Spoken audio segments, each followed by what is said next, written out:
சொல்றதெல்லாம் உண்மையா? உண்மைதான்ப்பா. எப்படிம்மா? நம்பவே முடியாத மாதிரி நடந்திருக்கு. நடந்ததை என்னாலே நம்ப முடியலப்பா. கல்யாணிக்கு பாத்திருந்த மாப்பிள்ள அவளை கையோட கூட்டிட்டு வந்து இவனை நீயே கல்யாணம் பண்ணிக்கோன்னு சொல்லிட்டாரு. எங்களுக்கு ரொம்ப சந்தோஷமாயிடுச்சுப்பா. அப்பா, அவங்க 2 பேருக்கும் கல்யாணம் பண்ணி வச்சிடலாம்ப்பா. கண்டிப்பாமா. இவ்வளவு தூரம் தானா கூடி வந்திருக்கு, நிச்சயமா முடிச்சிடலாம். ஆனா மாமா, இதுல ஒரு சின்ன சிக்கல் இருக்கு. அத்தை இந்த கல்யாணத்துக்கு ஒத்துக்க மாட்டாங்க. ஹாஸ்பிட்டல்ல இருந்து பிரச்சனை பண்ணிட்டு தான் இருக்காங்க. அவளை பத்தி பேச வேண்டாம். இவ்வளவு தூரம் இந்த பிரச்சனை வந்ததுக்கு காரணமே அவதான். அதனால அவளை பத்தி நான் கவலைப்படுறதா இல்ல. ஏன்னா எந்த ஜென்மத்திலையும் அவ இந்த கல்யாணத்துக்கு ஒத்துக்க மாட்டான். மோகனும் கல்யாணியும் சமாதானம் ஆயிட்டாங்கல்ல? ஆயிட்டாங்கப்பா. அப்ப கல்யாணத்தை முடிச்சிடலாம். யார பத்தி நம்ம கவலைப்படவே வேண்டாம். உங்களுக்கு ஓகேனா லேட் பண்ண வேணாம். கல்யாணிக்கு ஃபிக்ஸ் பண்ணி இந்த முகூர்த்தத்துல நடத்தி முடிச்சிடலாம். அவசரப்படாதீங்க மாப்பிள்ள. இதை நீங்களோ நானோ முடிவு பண்ணா மட்டும் போதாது. கல்யாணி அம்மாவோட சம்மதம் தான் இதுல ரொம்ப முக்கியம். முதல்ல அவங்க கிட்ட போய் பேசுங்க. அவங்க சரின்னு சொன்னா உடனே பண்ணிடலாம். அப்பா, கல்யாணி அம்மா சித்தி வந்து பொண்ணு கேட்டாதான் தருவேன்னு சொல்றாங்கப்பா. சித்தியால கல்யாணிக்கு ஏதாவது பிரச்சனை வந்துருமோன்னு பயப்படுறாங்க. நீ இப்ப அவங்க கிட்ட பேசினியா? இன்னும் இல்லப்பா. ஏற்கனவே நானும் தீபாவும் போய் பேசணும். அப்போ ஒரு பேச்சுக்கு தான் சொன்னாங்க. இத பாருமா, கல்யாணிக்கு மோகனும் நானும் ஆதரவா இருக்கோம். உன் சித்தியால அவளுக்கு எந்த பிரச்சனையும் வராது. இத அந்த அம்மா கிட்ட நம்பிக்கையா சொல்லி சமாதானம் பண்ண பாருங்க. நிச்சயமா ஒத்துப்பாங்க. சரிங்கப்பா, நாங்க போய் பேசுறோம். மோகனுக்கு ஏதாவது ஆயிடுமோன்னு நான் ரொம்ப பயந்துகிட்டே இருந்தேன். ஆனா அவன் உயிர் பொழைச்சு கல்யாணம் வரைக்கும் வருவான்னு நான் எதிர்பார்க்கவே இல்லை. ரொம்ப சந்தோஷமா இருக்குமா. எல்லாருக்குமே சந்தோஷம்தான்ப்பா. உங்க 2 பேருக்கும் நான் எப்படி நன்றி சொல்றதுன்னு எனக்கு தெரியல. உங்களை புரிஞ்சுக்காம உங்க மேல நான் கோவப்பட்டு சின்ன புள்ளத்தனமா நடந்துகிட்டேன். ஆனா எதையுமே மனசுல வச்சுக்காம இந்த குடும்பத்துக்கு இவ்வளவு உதவி செய்யறீங்களே. அப்பா, மோகன் என் தம்பிப்பா. அவனுக்கு நான் செய்யாம வேற யார் செய்வாங்க? மாமா மாமா, எதுக்காக இப்ப கண் கலகுறீங்க? நீங்க திட்டதை நாங்க பெருசா எடுத்துக்கல. இப்ப நீங்க சமாதானமா பேசுறீங்களா? இதுவே எங்களுக்கு பெரிய சந்தோஷம் தான். ஆனா இந்த பெருந்தன்மை எனக்கு இல்லாம போச்சேன்னுதான். இதோ பாருங்க மாமா, இப்ப நம்மளுக்கு முக்கியம் மோகனோட கல்யாணம். அதை பத்தி மட்டும் பேசுவோம். ரிலாக்ஸ்டா இருங்க. சரி, நீங்க கல்யாணியோட அம்மா கிட்ட பேசி அவங்களை சமாதானப்படுத்துங்க. அவங்க சரின்னு சொல்லிட்டா உடனே கல்யாணத்தை முடிச்சிடலாம். சரிங்க மாமா. அப்ப நாங்க கிளம்புறோம். ஓகே மாமா. வரேன். உடம்பு பாத்துக்கோங்க. வரேன்க்கா. உடம்பு பாத்துக்கோங்க.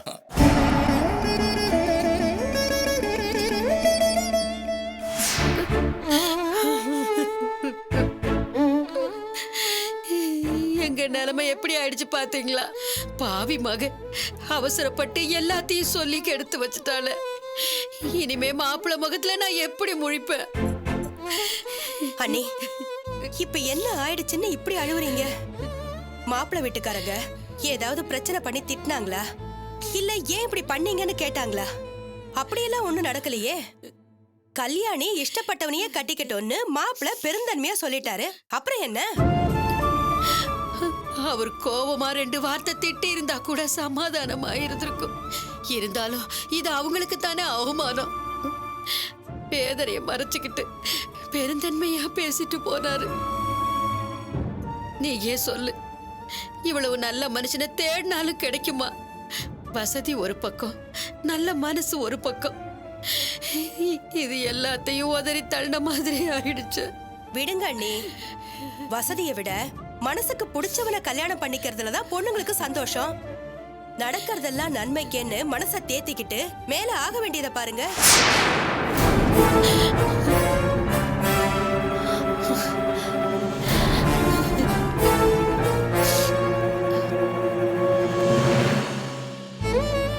வா கல்யாணி.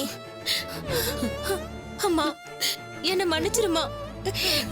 அம்மா, நான் வேணும்னு பண்ணலம்மா.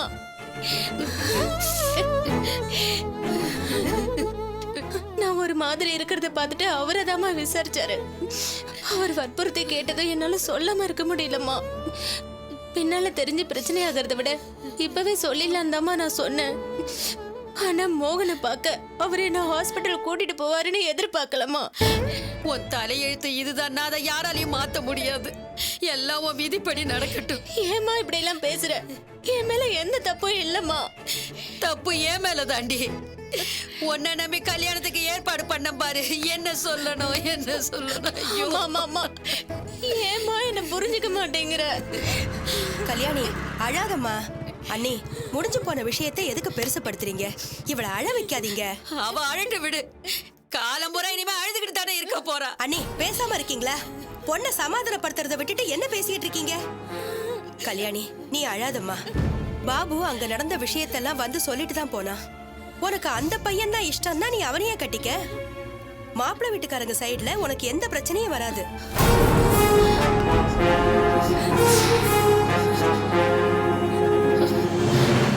வாங்க, இப்ப உங்களுக்கு சந்தோஷமா? எல்லாரும் சேர்ந்து திட்டம் போட்டு கல்யாணத்தை நிறுத்திட்டீங்கல்ல? அம்மா கோவப்படாதீங்கம்மா. யாரும் திட்டம் போட்டெல்லாம் இப்படி பண்ணல. சந்தர்ப்பவசமா தானா இப்படி அமைஞ்சு போச்சு. சொத்து சுகத்தை விட ஒரு பொண்ணுக்கு மனசுக்கு பிடிச்சவனை கல்யாணம் பண்ணிக்கிறதா நிம்மதியே. எங்க வீட்டு பெரியவங்க பண்ண பிரச்சனையால நடுவுல கொஞ்சம் தடங்கள் வந்துருச்சு. இனிமே இவங்க 2 பேர் கல்யாணத்துல எந்த பிரச்சனையும் வராதுமா. இது தானா கூடி வந்திருக்கு. நாளைக்கே கைத்தாம்பலத்தை மாத்தி சொன்ன நேரத்துல முகூர்த்தத்தை முடிச்சிடலாமா? அத நீ சொல்லிட்டா போதுமா? இப்பவும் சொல்றேன், உன் தம்பிக்கு என் பொண்ண கல்யாணம் பண்ணி கொடுக்க முடியாது. அது ஒரு காலம் நடக்காது. எல்லாம் கூடிய ஒரு நேரத்துல ஏமா இப்படி சொல்றீங்க? மாப்பிள்ளை வீட்டு சைடுல மாப்பிள்ளையே ஓகேன்னு சொல்லிட்டாரு. அவரு தங்கமான மனுஷன். நிலைமைய புரிஞ்சுக்கிட்டு பெருந்தன்மையா சரின்னு சொல்லிட்டாரு. ஆனா நான் இதுக்கு ஒத்துக்கணும்ல. சரி, உங்க பிரச்சனை என்னன்னு சொல்லுங்க, பேசி சரிப்படுத்திடலாம். அதை விட்டுட்டு இப்படி முடியாதுன்னு சொன்னா என்ன அர்த்தம்? ஓ மச்சான கல்யாணம் பண்ணிக்கிட்டு என் பொண்ணு அங்க நிம்மதியா இருக்க முடியாது. எனக்கு அந்த நம்பிக்கையும் இல்ல. அம்மா அப்படியெல்லாம் பயப்படாதீங்க. மோகன் கல்யாணே சந்தோஷமா வச்சுப்பான். வச்சுக்குவான்னு எதை வச்சு சொல்ற? உன் சித்திய பத்தி உனக்கு தெரியாதா? அவளை கை நீட்டி நான் அடிச்சிருக்கேன். அத மனசுல வச்சுக்கிட்டு இவளை கொடுமைப்படுத்தினா என்ன பண்றது? உன் சித்தி ஆரம்பத்துல இருந்து இந்த கல்யாணத்துக்கு தடையா இருக்கா. பிடிக்காத மருமகளை எப்படி அவ சந்தோஷமா வச்சுக்குவா? உங்களுக்கு என்ன, கல்யாணம் முடிஞ்சது நீங்க பாட்டுக்கு போயிடுவீங்க. காலம் பூரா என் பொண்ணுல கஷ்டப்படணும்.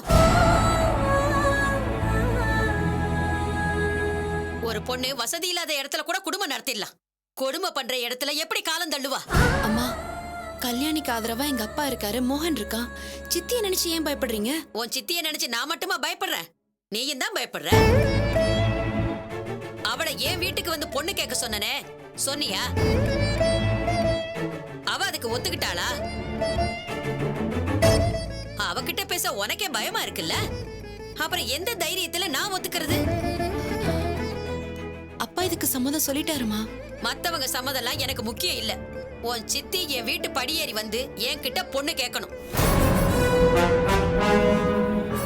அவளால என் பொண்ணுக்கு எந்த பிரச்சனையும் வராதுன்னு உத்தரவாதம் கொடுக்கணும். அப்பதான் இந்த கல்யாணம் நடக்கும். ஏங்க, நடக்காத ஒண்ணு செய்யன்னு சொன்னா எப்படிங்க முடியும்? அவங்ககிட்ட யாரும் பேச முடியாதுங்க. அப்ப இந்த கல்யாணமும் நடக்காது.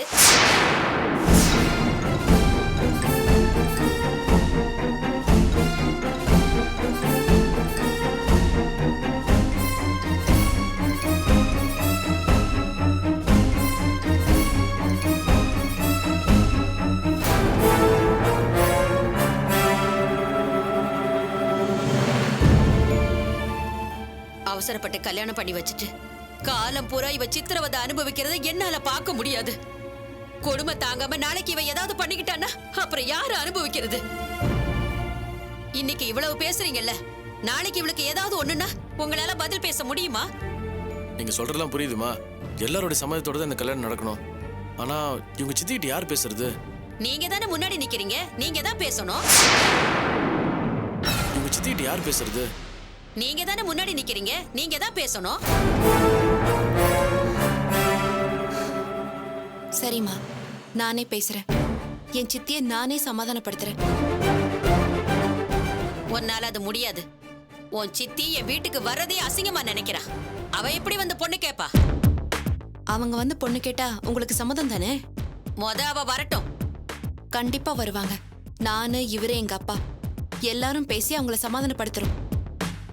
எல்லாத்துக்கும் மேல என் சித்தி மோகன் மேல உயிரைய வச்சிருக்காங்க. எப்ப அவன் கல்யாணிக்காக சாகுற அளவுக்கு போயிட்டானோ இதுக்கு மேலேயே அவங்க கல்யாணத்துக்கு தடையா இருக்க மாட்டாங்க. உன் சித்தி மனசு மாறுவான்னு எனக்கு நம்பிக்கையே இல்ல. அண்ணி அவங்க தான் பேசுறேன்னு சொல்றாங்கல்ல, போய் பேசி பார்க்கட்டுமே. எப்படியோ ஒரு நல்லது நடந்தா சரிதானே. அவ ஆணவ அடங்கி இங்க வந்து பொண்ணு கேட்காம இந்த கல்யாணம் நடக்காது. பேசி பார்க்கட்டும், எனக்கு என்ன. அவங்க கண்டிப்பா உங்க வீட்டுக்கு பொண்ணு கேட்டு வருவாங்கம்மா. கல்யாணிக்கு ஒரு நல்லது நடக்கும். நீங்க தைரியமா இருங்க. கல்யாணி, நான் வரேம்மா. போலாம். வரம்மா.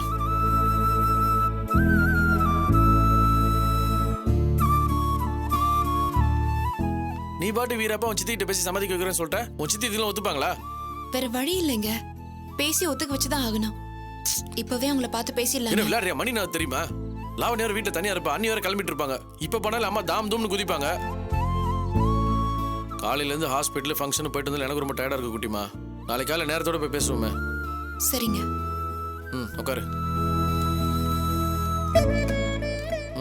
வீரப்பா உன் சித்திய பொண்ணு கேட்க வர வைப்பேன்னு சொல்லியிருக்கிற. அவங்க என்ன ரகல பண்ண போறாங்களோ தெரியல.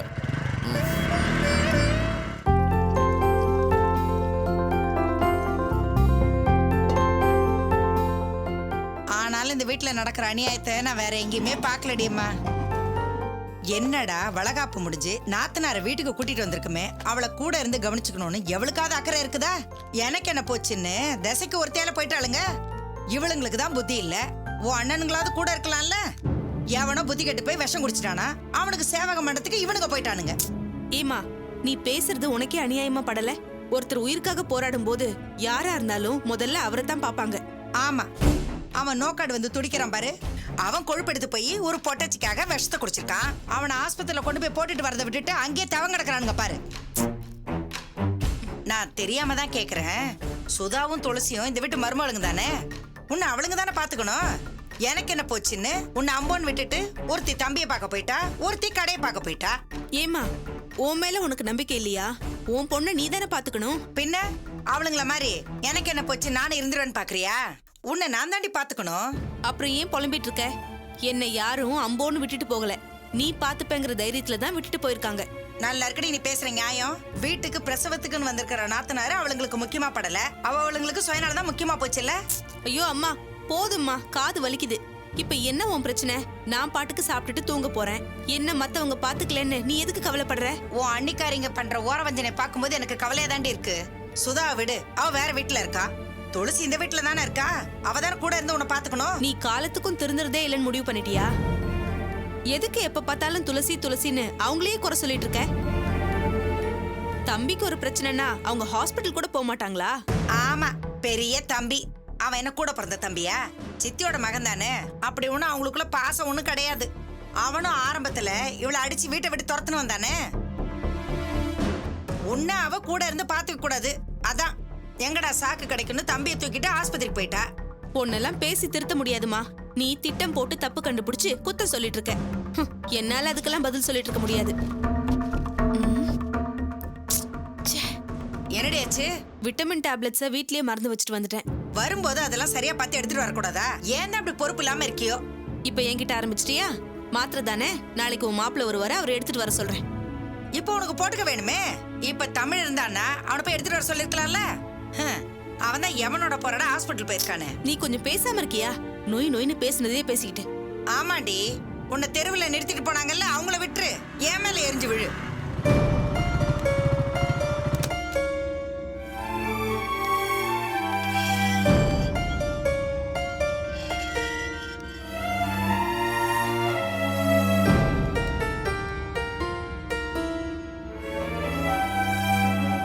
வாங்க. சாரி லாவண்யா, ஹாஸ்பிட்டல் போயிட்டு வந்தால கொஞ்சம் லேட் ஆயிடுச்சு. நீ சாப்பிட்டியா? நல்லா இருக்கடா உன் உபச்சாரம். ஏன் போனதுமே திரும்பி வந்துட்டீங்க? கூடவே இருந்து அவனை காப்பாத்தி அவனுக்கு ஒரு கல்யாணமா பண்ணி வச்சுட்டு வர வேண்டியதானே. நானே கடுப்புல வந்துருக்கேன். தேவையில்லாம எதே பேசி வாய கிளறாத. நான் இங்க கடுப்புல தாண்டா இருக்கேன். வளகாப்பு முடிஞ்சு என் தங்கச்சி என் வீட்டுக்கு அனுப்பி வைங்க, நான் நல்லபடியா பாத்துக்கிறேன்னு சொல்லி தானே கூட்டிட்டு வந்தேன். சொன்னவன் சொன்ன மாதிரி நடந்துக்கணும்ல. இவ்வளவு வாசல்லே நிக்க வச்சுட்டு நீங்க பாட்டுக்கு ஆஸ்பத்திரி போனா என்னடா அர்த்தம்? ஏமா நிலவு புரியாம பேசிட்டு இருக்க? அவன் பாய்சன் குடிச்சு உயிருக்கு போராடிட்டு இருக்கான். அவனை பாத்துக்காம என்னமா பண்றது? உனக்கு உன் மச்சான் தான் முக்கியம்னா இவளை இங்க கூட்டிட்டு வந்திருக்க கூடாது. என்னால முடியாது நீங்களே வச்சு பாத்துக்கோங்கன்னு சொல்லியிருந்தா இவ அங்கேயாவது நிம்மதியா இருந்திருப்பார்ல. இப்ப மட்டும் என்ன லாவண்யா நாங்க நல்லபடியா பார்த்து தானே போறோம். ஆமா, நான் தான் பாக்குறேன்னு பார்த்து கிழிக்கிற லட்சணத்தை.